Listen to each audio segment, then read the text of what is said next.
오늘 하나님께서 주신 말씀은 시편 59편 전체 1절부터 17절까지 말씀인데 성경 봉독은 1절부터 10절까지만 하도록 하겠습니다. 제가 먼저 하나님 말씀 읽도록 하겠습니다. 다윗의 믹담시, 영장으로 알다스에 맞춘 노래. 사울이 사람을 보내어 다윗을 죽이려고 그 집을 지킨 때에 나의 하나님이여, 내 원수에게서 나를 건지시고 일어나 치려는 자에게서 나를 높이 드소서. 사악을 행하는 자에게서 나를 건지시고 피 흘리기를 즐기는 자에게서 나를 구원하소서. 저희가 나의 생명을 해하려고 엎드려 기다리고 강한 자가 모여 나를 치려하오니 여호와여, 이는 나의 범과를 인함이 아니요 나의 죄를 인함도 아니로소이다. 내가 허물이 없으나 저희가 달려와서 스스로 준비하오니 주여 나를 도우시기 위하여 깨사 감찰하소서. 만군의 하나님 여호와 이스라엘의 하나님이여, 일어나 열방을 벌하소서. 무릇 간사한 악인을 긍휼히 여기지 마소서. 저희가 저물게 돌아와서 개처럼 울며 성으로 두루 다니고 그 입으로 악을 토하며 그 입술에는 칼이 있어 이르기를 누가 들으리요 하나이다. 여호와여, 주께서 저희를 웃으시리니 모든 열방을 비웃으리이다. 하나님은 나의 산성이시니 저의 힘을 인하여 내가 주를 바라리이다. 나의 하나님이 그 인자하심으로 나를 영접하시며 내 원수의 보응받는 것을 나로 목독해 하시리이다. 아멘. 오늘 저희가 나누는 시편 59편의 표제어는 다윗의 믹담시, 영장으로 알다스에 맞춘 노래, 사울이 사람을 보내어 다윗을 죽이려고 그 집을 지킨 때에입니다. 시편 56편부터 계속해서 다윗의 믹담시였죠. 다시 한번 말씀드리는데, 믹담시는 황금시, 금원시라는 그런 의미로 황금과 같이 그만큼 가치 있고 중요한 교훈을 주는 시라고 했어요. 또 알다스에 맞춘 노래는 곡조, 은유인데 다윗의 그 힘들고 처량한 처지를 정말 외면하지 마시고 지켜주시고 보호해 주시기를 간곡하게 바라는 그런 마음으로 부르는 그런 곡조라고 생각하시면 된다고 말씀드렸어요. 그리고 이제 표제가 긴데 상황을 설명해 주고 있어요. 이 시가 어떤 배경으로 쓰여졌는가? 사울이 사람을 보내어 다윗을 죽이려고 그 집을 지킨 때에. 잠깐 이 배경을 설명해 드리도록 하겠습니다. 다윗이 어린 나이였지만 이 물맷돌을 가지고 거인 이 골리앗을 쓰러뜨리고 죽였죠. 그래서 정말 이 패배가 짙었는데 블레셋과의 전쟁에서 이스라엘이 전쟁에 승리했어요. 그리고 온 이스라엘은 그때부터 축제 분위기였어요.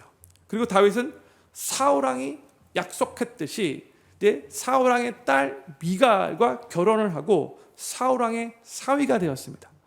또한 다윗은 이스라엘의 군대 장관이 됐어요. 사울이 그렇게 군대 장관으로 그렇게 세운 거예요. 그래서 근데 다윗이 어린 나이였지만 군대 장관으로 나가서 전쟁에서 나가서 싸울 때마다 하나님의 도우심으로 승리를 거둡니다. 그래서 이스라엘 백성들은 계속해서 전쟁에 나가서 승리를 거두는 이 다윗을 엄청나게 좋아했고 다윗의 인기가 정말 하늘을 찌듯이 치솟아 올랐어요. 그런데 반면에 사울왕은 다윗의 인기가 올라가면 올라갈수록 다윗을 향한 질투로 충만해서 더욱더 다윗을 미워하게 되었고, 그러다가 악신까지 들려서 결국에는 다윗을 죽이려는 계획까지 세웁니다. 어느 날 사울왕은 다윗을 불러서 수금을 연주케 했어요.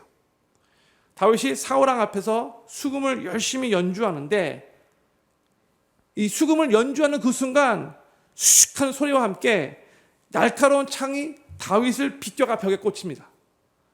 깜짝 놀랐겠죠. 사울왕이 던진 창이었어요. 그런데 이 일이 한 번도 아니고 두 번씩이나 일어났어요.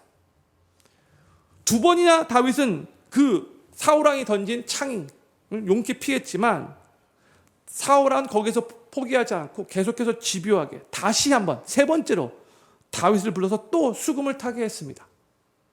저 같았으면 그때 제가 다윗이었으면 겁나가지고 사울왕에도 수금 못할 것 같아요. 근데 또 세 번째 또 수금을 탑니다. 그리고 사무엘상 19장에 보면요, 이번에는 사울이 다윗에게 창이 아니라 단창, 짧은 창을 던집니다. 더 이제 정확도가 더 있는 거죠.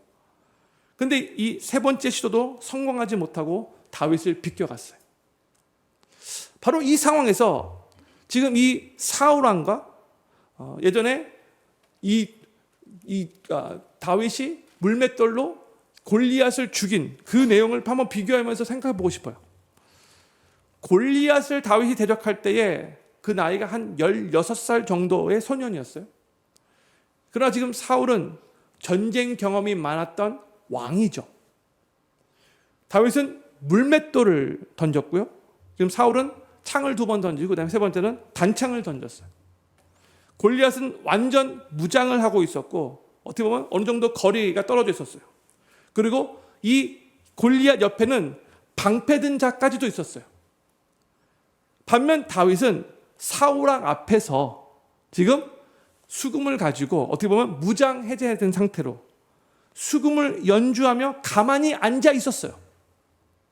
그런데 다윗의 물맷돌에 골리앗은 투구를 쓰고 있었음에도 정확하게 이마 여기 정확하게 물맷돌이 딱 정중앙에 딱 맞아 해롱해롱해서 떨어져 죽었고요. 먼저 죽지 않았죠. 쓰러졌고요.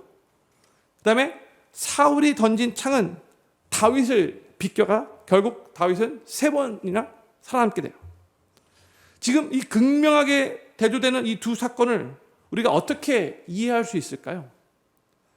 이건 둘 다 하나님이 하셨습니다 라고밖에 설명이 되지 않아요. 그 거인 골리앗이 다윗이 던진 물맷돌을 맞고 쓰러진 것도 정말 이건 하나님이 하신 일이고, 다윗이 사울왕이 3번씩이나 던진 그 창, 그다음에 단창을 피해서 3번씩이나 살아남은 것도 이거는 하나님이 하신 일이라고밖에 말할 수 없어요. 참 불리한 상황임에도 불구하고 하나님이 일하시면 안 될 일도 될 수 있게 되는 것이고요. 참 유리한 상황이라 할지라도 하나님이 일하시면 될 일도 안 될 수 있는 거죠.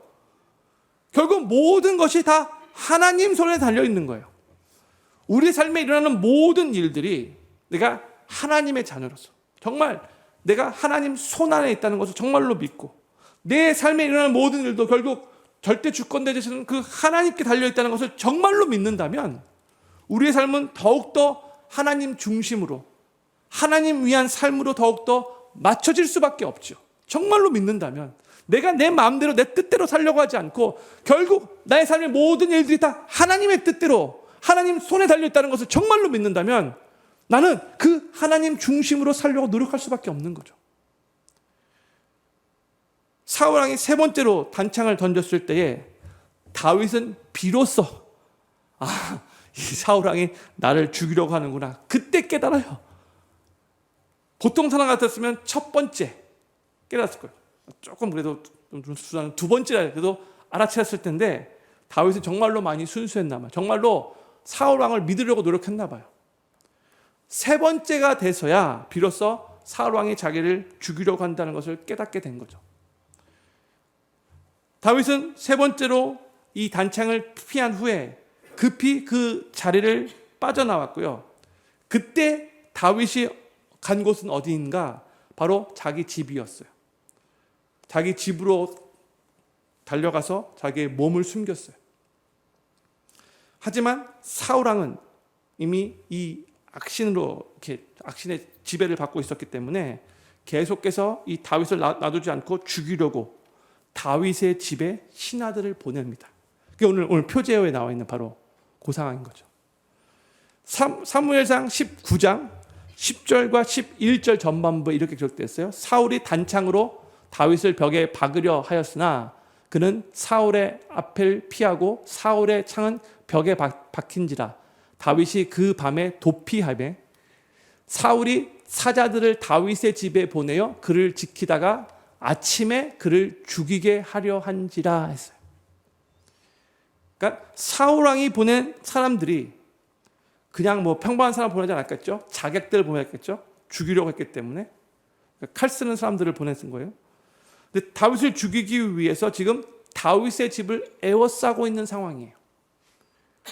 그리고 밤 늦게 됐으니까 그래도 왕의 딸의 사위니까 군대 장관까지 했으니까 어느 정도 예의를 지키려고 했는지 곧바로 아니고 다음날 아침에 잡아 가려고 지금 다윗의 집을 에워싸고 지금 밤새 그렇게 다윗을 죽이려고 생각하고 있는 그 상황이에요.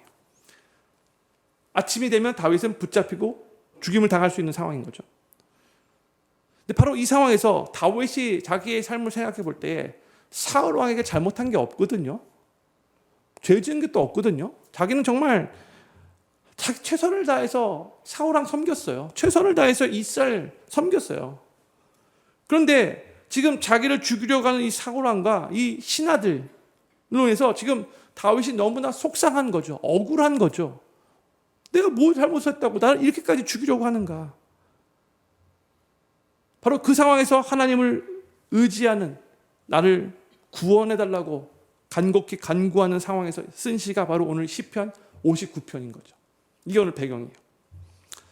도간에 든 쥐, 신세가 돼버린 다윗이 자신이 지금 살 길은 오직 하나님의 도우심밖에 없다라고 생각하면서 하나님께 간절히 기도하고 있는 다윗의 모습이에요.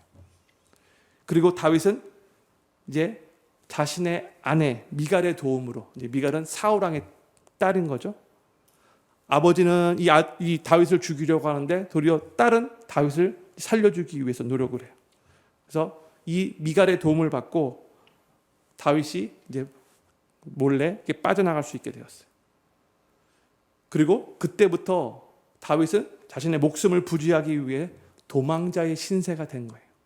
그러니까 다윗의 삶에 기나긴 10여 년 동안의 그 도망자의 신세가 되는 바로 그 시점이 바로 이때부터인 거예요. 이 배경을 생각하시면서 오늘 본문 말씀의 내용을 살펴보도록 하겠습니다. 먼저 1절부터 3절 전반부까지의 내용을 제가 읽도록 할게요. 나의 하나님이여, 내 원수에게서 나를 건지시고 일어나 치려는 자에게서 나를 높이 드소서. 사악을 행하는 자에게서 나를 건지시고 피 흘리기를 즐기는 자에게서 나를 구원하소서. 저희가 나의 생명을 해하려고 엎드려 기다리고 강한 자가 모여 나를 치려하오니. 다윗은 지금 자신의 생명을 해치려고 기다리고 있는 자들로 인해서 지금 너무나 많이 힘들어한 상황이죠. 두렵겠죠. 불안했겠죠. 그래서 하나님의 구원의 손길을 간절히 간구하고 있어요. 다윗은 자신이 처한 그 위기의 상황으로부터 자신을 구원해 줄 분은 하나님밖에 없음을 알고 지금 하나님께 간절히 기도하고 있는 거죠. 구원해 달라고. 그리고 다윗은 아까도 말씀드렸지만 이때부터 시작해서 다윗의 나이 30세가 됐을 때, 그때 이제 유다 지파의 왕이 먼저 되는데 10여 년 동안 계속 도망자의 신세로 살아가게 되는데, 다윗은 이때부터 시작해서 계속해서 이 10여 년 동안 광야 생활을 하면서 하나님을 계속해서 의지하고 또 하나님께 간구하고 기도하면서 도망자로서 그 모든 어려운 시기를 극복해 나갑니다. 그리고 이때에 다윗이 쓴 시가 정말 많아요. 그 광야 생활 가운데, 그 위기의 상황 가운데, 너무나 힘든 상황 가운데 그때 다윗이 하나님께 믿음의 고백으로 시를 써요. 때로는 탄식으로 쓰고, 그 탄식도 뒷부분에는 하나님을 결국 찬양하는 시로 쓰고. 오늘 본문도 바로 이 도망자의 신세를 시작하면서 쓴 시죠. 그런데 다윗은 그 어려운 시기 가운데 10여 년 동안 계속해서 도망자의 신세로 언제 죽을지 모르는, 언제 붙잡힐지 모르는 그 상황 가운데서 계속해서 어려운 상황이 있을 때마다, 어려운 상황이 없을 때에도 하나님 의지하기 위해 최선을 다해 노력하며 기도하며 그 모든 어려운 상황을 잘 극복해 나갔다는 거죠. 10여 년 동안의 도망자의 신세는 어떻게 보면 아주 지긋지긋한 삶이에요. 1년도 힘든데 10여 년, 이게 생각해 보십시오. 성도님들, 지금부터, 오늘부터 만약에 앞으로 10년 동안 계속 도망자의 삶을 살아야 한다고 한번 생각해 보세요. 생각만 해도 진절머리 나겠죠. 싫어요. 1년도 싫어요. 6개월도 싫어요. 그런데 지금 다윗은 본인은 그때 당시에 기약을 알 수 없었지만 하여튼 10여 년 동안의 도망자의 신세가 된 거예요. 계속해서 두려움과 이 불안함 가운데 살아야 하는 자신의 처지가 너무나 서글플 수도 있었고요. 상황이 나아지지 않는 그 도망자의 신수로 인해서 이스라엘 땅에는 갈 곳이 없다고 생각되어서 저 블레셋 땅까지 그렇게 망명할 수밖에 없는 바로 그 다윗의 그 처지 가운데 정말로 하나님께 많이 섭섭하게 느낄 수도 있었고, 참 하나님 왜 내 삶은 지금 너무나 힘듭니까? 왜 상황이 나아지지 않습니까? 이렇게 투정 부릴 수도 있었겠지만 그럼에도 불구하고 다윗은 계속해서 끝까지 중간중간에 판단 미스도 하고 실수도 할 때 있었지만 그럼에도 계속 최선을 다해 하나님을 의지하고 하나님을 신뢰했다는 거죠. 그러면서 그 어려운 시기를 극복해 갈 수 있었어요. 그리고 이스라엘의 왕으로서 잘 준비되는 기간을 그때 그렇게 맞이한 거죠. 하나님의 때에 하나님의 시간표에 따라 반드시 자신의 그 억울한 누명을 하나님이 풀어주실 것이고 그 위기의 상황에서 건져주실 거라는 그 믿음을 붙잡고 하나님 의지하며 계속해서 다윗은 그 길을 걸어간 거예요. 3절 후반부와 4절에서 다윗은 이렇게 말을 해요. 우리 같이 한번 3절 후반부터 4절 같이 읽겠습니다. 시작. 여호와여 이는 나의 범과를 임함이 아니요 나의 죄를 인함도 아니로소이다. 내가 허물이 없으나 저희가 달려와서 스스로 준비하오니 주여 나를 도우시기 위하여 깨사 감찰하소서 했어요. 지금 다윗이 뭐라고 고백하고 있어요? 지금 자신이 당하고 있는 그 위험은 지금 원수들이 자신을 막 둘러싸고 막 그냥 죽이려고 하고 있는데 이것은 자신이 잘못 때문이 아니라고, 자신이 지금 사울 왕에게 죄를 지었기 때문에 이런 일을 당하고 있는 것이 아니라고 그렇게 말하고 있죠. 다윗은 어느 날 목동이었는데, 어린 나이였는데 자기 집에 사무엘이 와서 위에 있는 형 7명들 다 아니라고 하고 자기 결국 기름 부었잖아요. 그다음에 이스라엘의 왕이 될 거라고 알려줬잖아요. 그때부터 하나님의 인도하심을 따랐을 뿐이에요. 근데 다윗은 지금 자신을 죽이려고 하는 자들에게 어떤 잘못을 한 것도 아니죠. 억울한 상황이라고 할 수 있어요. 그런데 그들은 다윗이 지금 점점점 인기가 많아진다는 그 이유 때문에 사울 왕이 저 다윗을 향해서 지금 계속해서 질투가 자꾸 충만해지니까 가만 놔둘 수 없었던 거예요. 불안해가지고 본인이. 근데 좀 더 정확하게 그 이유를 말씀드리자면 사울 왕과 사울 왕을 따라가는 그 신하들도 마찬가지죠. 지금 하나님의 뜻과 하나님의 계획을 무시하고 있는 거예요. 그 하나님의 뜻과 계획을 자기들의 의지로 무산시켜 버리려고 하나님의 뜻을 대적하며 지금 다윗을 죽이려고 하고 있는 거예요. 알아요. 사울 왕도 알아요. 하나님이 다윗을 자기 후계자로 세우신 거 알아요. 그런데 그게 싫은 거예요. 그러니까 끝까지 자기 힘을 어떻게 해보려고 다윗을 죽이려고 하고 있는 거예요, 지금. 그렇기 때문에 다윗은 자신의 그 억울한 사정을 하나님께 호소하면서 자신을 감찰해달라고 간절히 지금 기도하고 있습니다. 다윗의 심정이 어느 정도 이해가 되시죠? 지금 다윗이 느꼈을 법한 그 심정, 그 감정을 이해하셔야지 이 시편이 더 은혜가 되는 거예요. 그 전까지는 도망자의 신세가 아니었는데 이제부터 도망자의 신세가 되는 그 시작점이에요.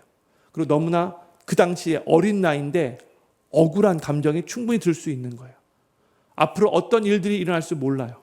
자기는 정말 잘못한 일이 하나도 없어요. 광야 생활 시작하기 전에 아직 애띤 어린 나이인데 지금 하나님 앞에 그럼에도 불구하고 간절하게 간구하고 있는 거죠. 그런데 저희가 오늘 좀 생각하고 싶은 말씀은 바로 이 상황에서 다윗이 하나님을 어떤 분으로 고백하고 있는가예요. 성도님들, 집하면 어떤 단어들이 제일 먼저 떠오르시는지. 하우스. 집하면 보통 부모, 형제, 쉼, 안식, 즐거움, 사랑, 따뜻함, 음식 이런 단어들이 떠오르시나요? 혹시 전쟁터, 싸움, 고독, 불안 이런 단어가 떠오르시면 문제가 심각한 거예요. 그러면 안 돼요. 다윗은 사울 왕의 단창을 가까스로 피한 후에 자기 딴에 가장 안전한 곳으로 자기의 집을 떠올리고 곧바로 자기의 집으로 가서 자기의 몸을 숨겼어요. 어떻게 보면 당연한 거죠. 그렇죠? 그런데 실상은 어떠했는가? 그 자기가 생각할 때 가장 안전할 곳이라고 생각했던 그 집에 사울 왕이 사람들을 보내어 그 집을 에워싸게 됐어요. 그리고 다음날 아침이면 이제 다윗을 붙잡아서 처치해버릴 시나리오가 다 짜여져 있는 상황이에요. 가장 안전할 거라고 생각했던 바로 자신의 집이 이제는 도간에 든 쥐의 장소가 되어버린 거예요. 이 사실을 알게 된 다윗이 결국 고백한 내용이 무엇인가? 다윗이 이 시편을 통해서 하나님을 향해 반복하며 사용하고 있는 단어가 하나가 있어요. 바로 하나님은 나의 산성이십니다. 영어로 You are my fortress. 오늘 9절 말씀에 이렇게 말하고 있어요. 하나님은 나의 산성이시니 하고 있죠. 또 16절에도 주는 나의 산성이시며 고백하고 있고, 또 17절에도 하나님은 나의 산성이시며 이렇게 계속해서 고백하고 있어요. 하나님은 나의 산성이십니다라고 지금 3번씩이나 고백을 하고 있어요. 성도들, 산성이 뭔지 아시죠? 적의 공격으로부터 방어하기 위해서 산에 쌓은 성이 산성이에요. 다윗은 자기 집이야말로 가장 안전한 산성이라고 생각했는데, 그래서 그곳으로 달려가서 몸을 피했는데, 이제는 하나님이 자신의 진정한 산성이 되심을 지금 믿음으로 고백하고 있는 거죠. 성도님들, 내가 지금까지 여태까지 의지하며 나의 삶에 나를 지켜줄 것 같이 느껴지는 그 나의 산성으로 여겼던 그것으로부터 나의 발걸음을, 나의 시선을, 나의 관심을, 나의 가치관을, 내 마음을, 그 내 우선순위를 하나님께로 옮기는 것이 바로 믿음인 거예요. 나는 이곳에 갔을 때 솔직히 가장 마음이 안정감을 느껴요. 이것이 내가 그동안 의지했던 것들이에요 라고 그렇게 생각이 들었다 할지라도, 정말로 하나님을 믿고 하나님을 의지하며 하나님의 백성으로서 살아가기 위해서는 내가 그동안 생각했던, 내가 안전할 곳이라고 여겼던 그것들을 다 내려놓고 온전히 하나님께 나의 우선순위를 먼저 둬야 된다는 거예요. 내 집이 아니라 하나님이 바로 내 산성이 되십니다. 이 고백이 있어야 한다는 거죠. 그것이 바로 믿음이에요. 그리고 하나님의 은혜는 이러한 자들에게 충만하게 나타나는 거예요. 그런데 우리는 본능적으로 내가 안전하다고 생각하는 소위 나의 집에 거하기를 좋아해요. 그 나의 집은 우리의 물질이 될 수도 있고요, 사람들의 인정과 어떻게 보면 명예가 될 수도 있고요, 평안하고 안락한 삶이 될 수도 있고, 세상의 즐거움을 추구하는 쾌락이 될 수도 있어요. 각자가 생각하는 나를 시큐리티하게 만든다는 그것이 나의 집이라고 생각하는 그것이 있을 수 있다는 거죠. 그런데 우리가 그런 것들을 내 삶의 산성으로 여기는 한 하나님이 우리의 삶의 진정한 산성이 될 수는 없는 거예요. 하나님을 나의 유일한 산성으로 여기며 그 하나님을 나의 유일한 산성으로 삼을 때에 그때부터 하나님이 우리를 지켜주는 참 산성이 되시는 거예요. 자신을 죽이려는 자들이 코앞까지 다가와 자기 집을 에워싸고 위협할 때에 이제 목숨을 부지하기 위해 도망자의 신세가 되게 될 이 다윗에게 있어서 유일한 산성은, 그를 온전히 지켜주실 참 안전한 real security는 오직 하나님뿐이 없다는 것을 비로소 다윗이 깨닫게 된 거예요. 저는 필경교회 모든 성도님들이 세상의 그 어떤 것으로도 삶의 산성을 삼지 않기를 바라고, 오직 하나님만을 삶의 산성과 참된 피난처로 삼아서 어려운 상황 가운데서도 하나님께로부터 오는 참 평안과 안전을 하나님 안에서 누리시게 되기를 우리 구주 예수님의 이름으로 간절히 축원합니다. 이제 5절에서는 다윗의 기도가 개인적인 차원을 뛰어넘어서 하나님 나라와 하나님의 공의를 위한 기도로, 그 기도의 지경이 더 성숙해지고 더 확장된다는 것을 볼 수가 있어요. 5절 말씀 우리 같이 읽겠습니다. 시작. 만군의 하나님 여호와 이스라엘의 하나님이여, 일어나 열방을 벌하소서, 무릇 간사한 악의를 긍휼히 여기지 마소서 했어요. 우리는 대부분 개인적인 고난과 개인적인 어려운 문제를 가지고 하나님 앞에 나와 기도를 시작을 하죠. 그러나 나의 문제를 놓고 하나님께 기도를 하다 보면 나의 기도를 들으시는 하나님이 만군의 여호와 하나님이라는 것을 알게 되고, 그 하나님은 온 세상을 공의로 다스리시고 주관하시는 하나님이시 된다는 것을 결국 깨닫게 되죠. 그러면서 우리의 기도는 단순히 개인적인 문제를 아뢰는 그 단계에서 이 땅에 하나님의 공의가 임하게 해달라는 기도로 확장됩니다. 우리의 기도가 더욱더 성숙해지는 거죠. 더욱더 커지고 더욱더 깊어지는 거예요. 처음에는 내 문제를 해결하기 위해 기도를 시작했다가도 점점 하나님의 나라를 위해서 이 땅에 하나님의 통치가 임하기를 원하는 기도를 드리게 되고, 나의 뜻이 이루어지기를 위한 기도가 아니라 하나님의 뜻이 온전히 이루어지기를 위한 기도로 점점점 바뀌면서 우리의 기도의 지경이 점점 더 커지고 더 성숙해지는 거예요. 그리고 정말로 하나님 앞에 나와 하나님의 뜻대로 기도하기를 소망하는 마음이 있다면 나의 기도로만 끝나지 않아요. 결국 나의 기도가 하나님 나라를 위한 기도, 이 땅에 하나님의 공의가 임하게 해달라는 그 기도로 점점점 더 성숙해진다는 거예요. 거기에까지 나가야 된다는 거죠. 저는 피그랜교회 모든 성도님들의 기도가 우리 자신의 개인적인 기도에만 머무르지 않기를 바라고, 하나님의 은혜 가운데 기도의 지경이 점점 더 넓어지고 더 깊어지고 더 성숙해져서 하나님의 나라와 이 땅에 하나님의 공의가 이루어지기를 위해서 기도하실 수 있게 되기를 우리 구주 예수님의 이름으로 간절히 축원합니다. 6절에서 8절까지는 다윗이 이제 악을 행하는 자들을 개로 표현하면서 이렇게 말을 하고 있어요. 6절부터 8절까지 말씀 제가 읽겠습니다. 저희가 저물게 돌아와서 개처럼 울며 성으로 두루 다니고 그 입으로 악을 토하며 그 입술에는 칼이 있어 이러기를 누가 들으리요 하나이다. 여호와여 주께서 저희를 웃으시리니 모든 열방을 비웃으시리다. 악인들은 침을 질질 흘며 썩은 음식을 찾아 먹으려고 동네를 어슬렁거리는 더러운 개들과 같다고, 들개들과 같다고 이렇게 표현을 하고 있어요. 6절 말씀이죠. 그들은 입으로는 악을 토하고 입술에는 칼이 있어서 사람들을 향해 더럽고 악한 말을 하면서 사람들을 고통스럽게 만들고 있다고 하고 있어요. 지금 다윗이 자신의 대적들을 생각하면서 이렇게 표현을 하고 있어요. 근데 이런 짓을 하면서도 그들은 하나님을 향해 비웃으면서 누가 들으리요? 이렇게 말을 한대요. 저들은 우리 악한 말들을 하나님이 들어도 무서울 것이 없다, 이런 식으로 지금 말했다는 거예요. 뭐 설사 하나님이 들었다 할지라도 하나님 뭘 하겠는데, 이런 식으로 생각했다는 거죠. 건방지게 하나님 앞에서. 그렇죠? 이렇게 이 악인들은 하나님 무시하며 적극적으로 하나님을 대적하는 악을 행했다는 거예요. 하지만 8절에서 하나님이 어떻게 반응하실 거라고 말하고 있어요? 8절에서 주께서 저희를 웃으시리니 했어요. 모든 나라들을 향하여 비웃으신다라고 선포하고 있어요.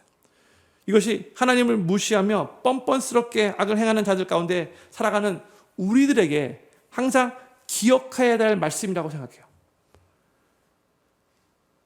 현실적으로 악한 자들이 악한 말을 통해서, 악한 행동을 통해서, 그들의 비웃음을 통해서 하나님의 백성들을 힘들게 하고 상처를 입히고 우리에게 고통을 주는 것이 사실이에요. 그럴 때가 있죠.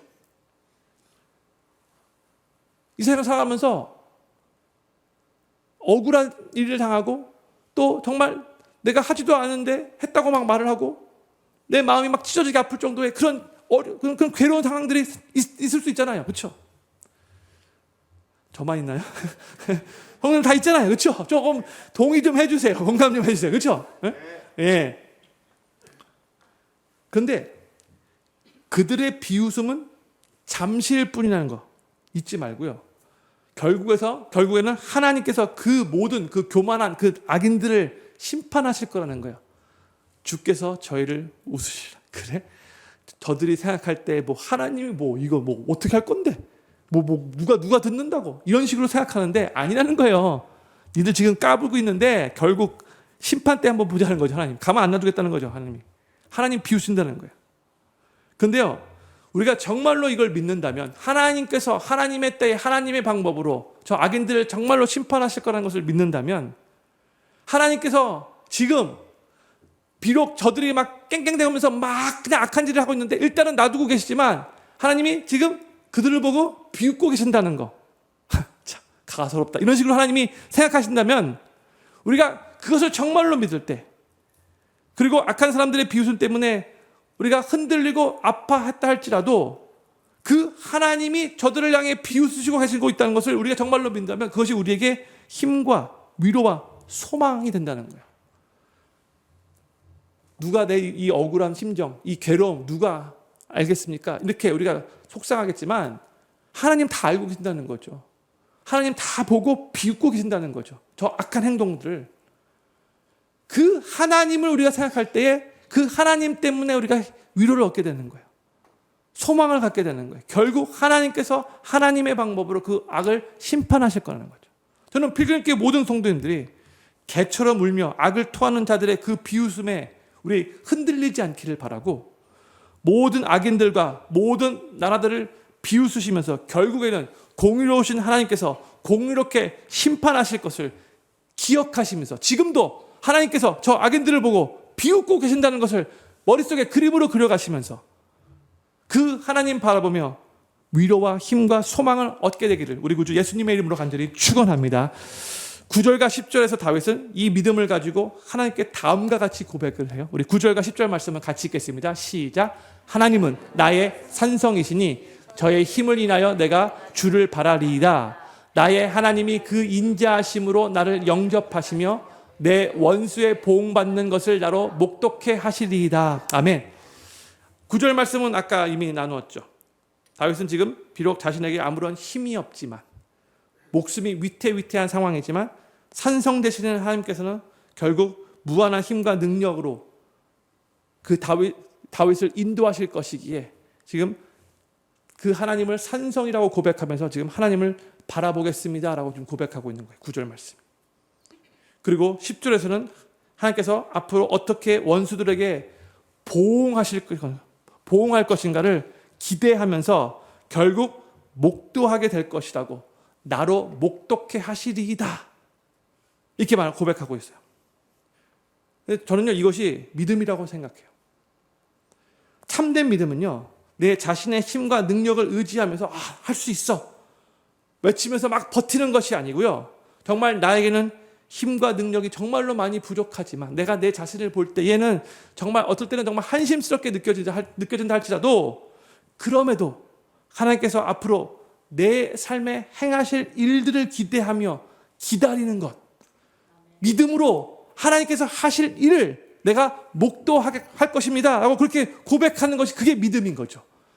내 연약함을 바라보지 않고 하나님의 위대하심을 바라보는 거예요. 그게 믿음인 거죠.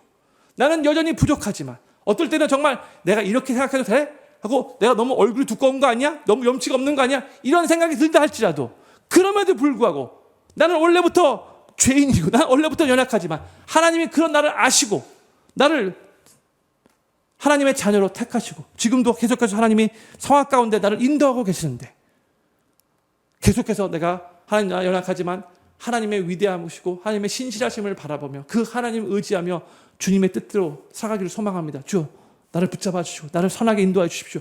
이렇게 고백하는 게 믿음인 거예요. 빤빤함이 아니에요. 뻔뻔함이 아니에요. 이게 믿음인 거예요. 다윗은 그리고 나의 하나님이 그의 인자하심으로, 헤세드라, 인자하심 헤세드죠. 뭐요? 변함없는 언약적인 하나님의 사랑이라고 했어요. 우리를 향한 하나님의 그 변함없는 사랑, 신실하신 사랑 때문에 결국 나를 영접하실 거라고 그렇게 또 다윗이 고백을 해요. 하나님께서 언약의 신실하신 변함없는 사랑으로, 전적인 은혜로 나보다 앞서 일하실 것임을 믿음으로 고백하고 있는 거예요. 나는 여전히 연약하고 나는 여전히 부족하다 할지라도. 사랑하는 필그림교회 성도님들, 2023년이 이제 얼마 남지 않고 2024년이 이제 5일 후에 시작이 돼요. 저는 저 자신을 포함하여 여기 계신 모든 성도님들이 비록 우리 자신은 참 부족하게 느껴진다 할지라도 지금 다윗이 고백하고 있는 것, 10절에서 고백하고 있는 것 같이 결국 하나님께서 내 삶에 놀라운 일들을 일하실 것을 목독해 하시리다. 2024년도에도 하나님께서 나의 삶을 통해서 하실 일들을 기대하며 결국 내 입술로 하나님께서 하셨습니다 라고 그렇게 고백할 수 있는 그런 일들이 멋지게 벌어지게 될 것을, 주님 내가 그렇게 하나님이 내 삶 가운데 하실 일들을 목독해 하실 것을 내가 믿습니다 라고 고백하면서 2024년을 더욱더 희망차게 믿음을 가지고 시작하실 수 있게 되기를 우리 구주 예수님의 이름으로 간절히 축원합니다. 우리의 연약함 바라보면 계속해서 쭈그릴 수밖에 없어요. 계속해서 나는 못해 이렇게 생각할 수밖에 없어요. 근데 그 속에서도 더 하나님 바라보고, 하나님 내가 그동안 정말 많이 잘 못 살았지만 그래도 이제 하나님 바라보고 더 잘 살고 싶습니다. 하나님 그거 위대하심, 신실하심, 헤세드 사랑 의지합니다. 주여 2024년 새해 나를 붙잡으시고 선하게 인도해 주십시오. 하나님이 하실 일들을 목톡해 하리라 라고 그렇게 고백하며 하나님 뒤따라갈 수 있도록 도와주십시오. 이 고백이 계속해서 있었으면 좋겠어요. 이어서 11절부터 13절에서 다윗이 하나님께 이렇게 간구합니다. 저희를 죽이지 마옵소서. 나의 백성이 잊을까 하나이다. 우리 방패이신 주여, 주의 능력으로 저희를 흩으시고 낮추소서. 저희의 입술의 말은 곧 그 입의 죄라. 저희의 저주와 거짓말을 인하여 저희로 그 교만한 중에서 사로잡히게 하소서. 진노하심으로 소멸하시되 없기까지 소멸하사 하나님이 야곱 중에 다스리심을 땅끝까지 알게 하소서. 다시 11절 말씀 비춰주세요. 다윗은 11절에서 그들을 죽이지 마옵소서. 나의 백성이 잊을까 하나이다 이렇게 간구하고 있어요. 뭘 의미하는가? 이것은 원수들을 재빨리 처벌하지 말아달라는 간구예요. 왜 다윗이 이렇게 기도했을까요? 그들의 악행이 다른 사람들에게도 알려지고, 그래서 하나님께서 그들을 심판하심으로 하나님이 여전히 다스린다는 것을 보여달라는 그런 의미로 이렇게 고백하고 있는 거예요. 만약 하나님께서 원수들을 재빨리 심판하셔서 처벌해 버리신다면 하나님의 백성들이 죄에 대한 경각심을 심각하게 갖지 않기 때문에 다윗은 하나님의 백성으로 하여금 죄인은 반드시 저렇게 죄값을 받을 것이다, 하나님께서 정말 엄한 심판을 내리실 것이다, 이 사실을 하나님의 백성들로 하여금 명심케 하기 위해서 원수들의 빠른 멸망을 원하지 않는다고 지금 고백하고 있는 거예요. 다윗은 하나님께서 악인들을 심판해 주시고 자기를 고통에서 건져주시기를 간절히 간구하고 있으면서도 하나님의 백성들이 어리석게 악인들과 똑같이 하나님을 잊고 죄인의 자리로 가지 않도록 죄의 경각심과 거룩한 삶을 위해서 간구하고 있는 거예요. 자신이 지금 죽게 되는 입장에서도 이것을 위해서 간구하고 있다는 게 정말 이게 믿어지십니까? 여기서 우리는 다윗이 무엇을 위해 기도하고 있는가, 다윗의 마음을 우리가 볼 수가 있어요. 다윗은 지금 단순히 고난에서 벗어나는 것만이 목적이 아니에요. 원수들이 하루빨리 멸망하는 것을 보고 자신의 억울한 마음을 풀어달라고만 그렇게 목적을 두고 기도하고 있는 게 아니에요. 다윗은 그 고통 상황 속에서도 하나님께서 영광 받으시기를 원하고 있고요. 또한 하나님의 백성들이 여전히 하나님을 경외하며 하나님의 영광을 드러내는 복된 자리에 서 있기를 원하고 있어요. 그래서 13절에서 다윗이 뭐라고 고백? 하나님이 야곱 중에도 다스리심을 땅끝까지 알게 하소서, 이렇게 기도하고 있는 거죠. 지금 자신은 지금 목숨이 지금 위태위태한데도 지금 이스라엘 백성들까지도 지금 그렇게 생각하면서 기도를 이렇게 드리고 있는 거예요. 성도님들, 우리도 마찬가지예요. 우리가 고난 가운데 처해 있다 할지라도 우리는 항상 하나님의 영광을 생각할 수 있어야 돼요. 생각해야 돼요. 우리가 고난 가운데서도 여전히 거룩함을 추구하는 기도를 드려야 한다는 거죠. 내가 지금 너무나 힘든 상황 가운데 있어서 하나님, 정말 내가 이 힘든 상황 가운데 주여 잘 극복하기를 소망합니다, 그렇게 기도하면서도 하나님, 내가 이 어려운 상황 속에서도 하나님의 영광을 가르는 일이 없기를 소망하고 내가 계속해서 더 하나님의 백성으로서 거룩함을 유지하기를 소망합니다. 내가 지금 힘들다고 이 거룩함을 이 컴프로마이즈 하지 않게 도와주십시오. 이런 자세로 하나님의 영광, 거룩함을 계속 추구하는 기도를 드려야 한다는 거예요. 고난 중에서도. 이 하나님 백성들의 기도의 내용이 돼야 돼요. 이어서 14절과 15절에서 6절부터 8절까지 말씀과 마찬가지로 악인들을 또 개로 표현하면서 이렇게 다윗이 말을 해요. 14절과 15절 말씀 같이 읽겠습니다. 시작. 저희로 저물게 돌아와서 개처럼 울며 성으로 두루 다니게 하소서. 저희는 식물을 위하여 유리하다가 배부름을 얻지 못하면 밤을 새우려니와 했어요. 아까 6절부터 8절에서의 개들은 막 시끄럽게 울면서 교만하게 외치는 자들로 표현되었어요. 그런데 여기서의 개들은 보세요. 몰려다니면서 먹을 것을 찾았지만 결국 배부름을 얻지 못했대요. 들개들이 막 왔다 갔다 했지만 결국 배고픔을 계속해서 가질 수밖에 없었다는 거죠. 밤새 헤매는 자들로 표현되고 있어요. 이건 뭐냐면 상황이 역전되기를 위해서 지금 간구하고 있는 거죠, 다윗이. 그리고 이것이 바로 교만하게 하나님을 무시하던 악인들의 최후가 된다는 거예요.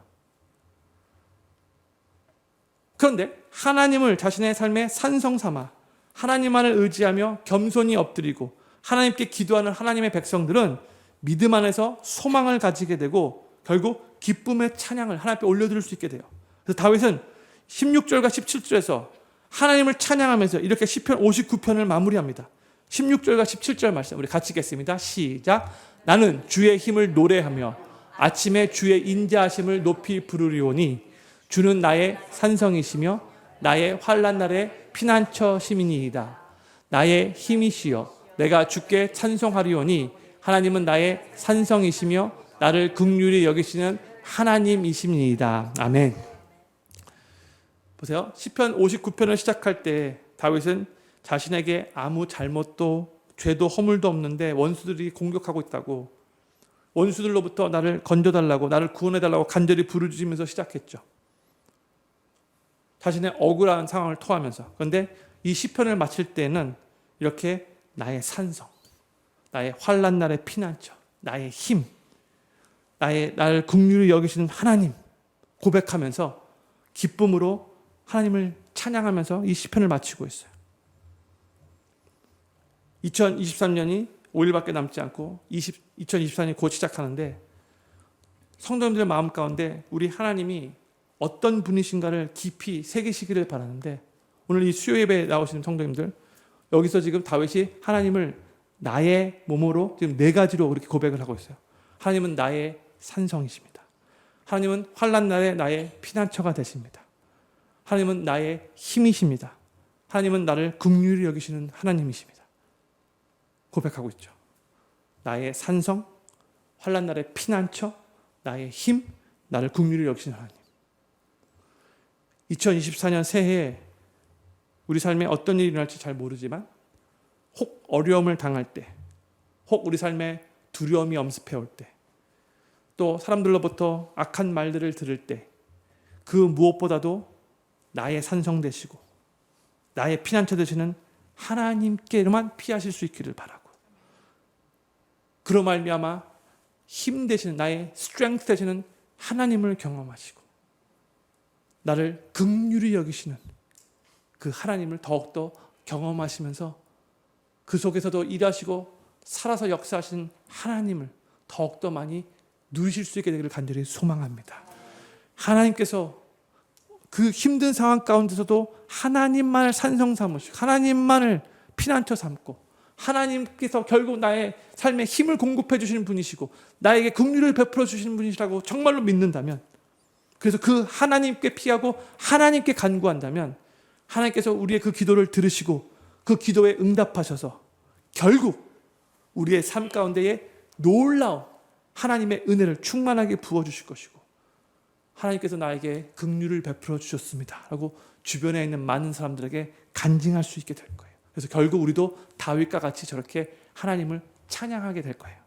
저는 필름교회 모든 성도님들이 2024년 새해에도 우리의 산성이시요 피난처시요 힘이 되시고 우리를 긍휼히 여기시는 우리 하나님을 항상 기억하실 수 있기를 바라고, 그 하나님을 찬양하시면서 하나님의 응답하심을 삶에 많이 경험하시게 되기를 우리 구주 예수님의 이름으로 간절히 축원합니다. 우리 기도 제목 6가지 읽고 기도하는 시간 갖도록 하겠습니다. 첫 번째 기도 제목입니다.